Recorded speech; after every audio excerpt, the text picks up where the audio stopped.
the show for today.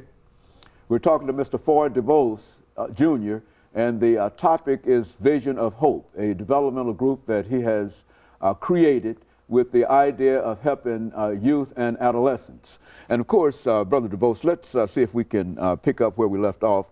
But at the same time, I want you to deal with your own career in terms of your entrance into your eventual workstation and how you were able to do in that particular area. Let's talk about it from that perspective. Okay, I was, when I first started Roadway Express, I started from the bottom level. And during that time, it was very difficult for minorities to get equal opportunity, shall I say, in the transportation industry, because there were a lot of closed doors. So I was able to infiltrate that old network where blacks was left out.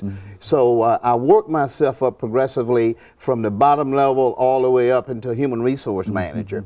So that allowed me an opportunity to be directly responsible for the hiring.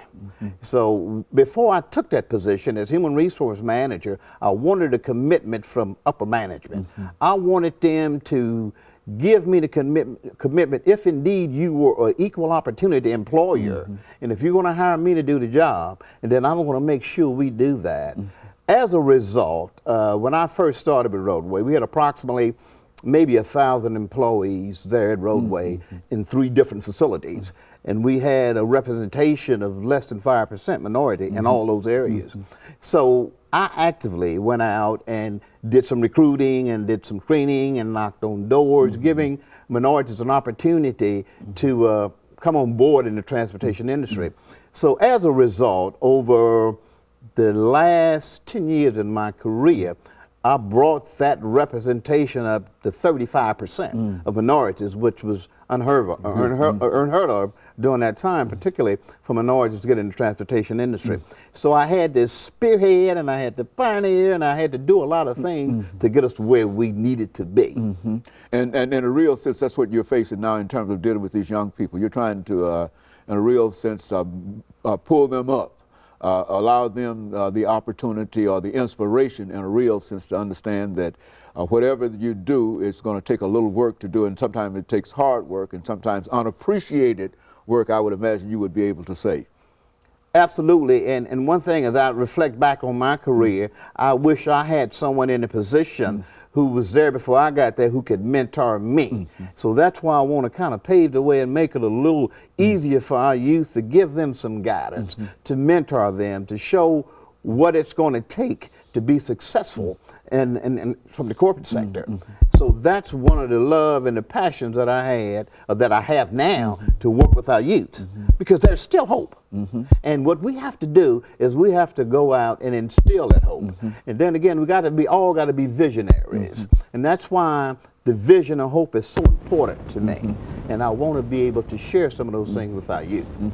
And do you think that our youth are encouraged enough? You know, I think we often talk about some of the problems that we have with them, that the way they dress, the way they look, and the way they talk, and etc. But do you think that we take the time to give them enough encouragement to try to turn them away from doing some of the things that we consider to be the negative things that are keeping them from succeeding? I think what we have to do is we have to talk about values. We have to talk about some things in their life to give them some good, true, live examples. And secondly, what we must do, you know, we have voices that we listen to. We listen to everybody else, and we listen to mainly adults driving down things what they should do. And what I try to do is use a different approach. I listen to those teenagers, I listen to our youth, and let them tell me. And then when they tell me about things they want to do, as far as cultural fads and what they want to wear, then I try to find out what's the value of you doing what you're doing. If they don't have any value, then I say we need to reassess where you are. Because once you can get buy-in from the decision-making process from our youth, then generally they accept change a little readily. And that's one of the most important things that we can do for them now, is to at least encourage them and try to bring them around. Now, Mr. Obama, I think, has done quite a bit in terms of trying to reach out to young people. And do you think that that will, in the end, help what you're trying to do? Absolutely, absolutely. What we have to do, we have to keep striving on some of the programs, or all the programs that Obama is really doing, President Obama is doing, to kind of help our youth. But see, that has to do with education. See, I think education is the key to success. And we have to take the time to educate, continuously educate on a daily, on a monthly basis, and it's going to require community involvement, total community involvement in the education process. Now, your developmental groups, these, now how do you, I heard you mention one time that one of the most important things is to recognize that many of these young people might not finish high school, or might not wish to go to college, and et cetera, that there ought to be some kind of alternative for them. Speak to that. I think that you mentioned that. Okay, that's a very interesting point. And the name development group, youth development group, you know, it was designed that way for flexibility aspects. Now, another thing that you mentioned up about high school dropout rate, and it was kind of alarming. I was reading some statistics. Here in Tennessee, the age group from 18 to 24 that's incarcerated now, I think it's a percentage of 75 to 80% of high school dropouts. So we need to look at reevaluating and reassessing our systems and look and see what we're going wrong, because if we keep doing things the same way, then results are going to stay the same. So we got to be able to be out of the box thinkers. We got to be creative, we got to be innovative, and we got to do things a little different. And those are some of the things that with vision and hope that we're trying to work on, and we're trying to stress, and we're working on that on the daily basis. Well, now what do, and of course we're going to have our second commercial break, and then we'll come back for the final segment, and we'll have an opportunity to perhaps develop this. But the people that you're working with, what do they feel in terms of your own vision? I mean, are these people connected with you in terms of your vision? Are you all on the same pages, do you believe?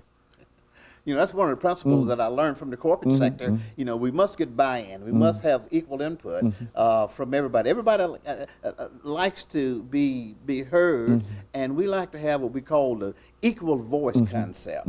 You know, depending on the value you bring to the table, and it's easy to just talk and not have any value. So we look at the value because we want to step beyond an approach where we are now. Okay, and of course I think we're getting ready for the second commercial break in about 8 or 10 seconds, and then we'll come back and we'll give you an opportunity to do that during that last segment. And of course we'll be back with our audience following this very, very short commercial break.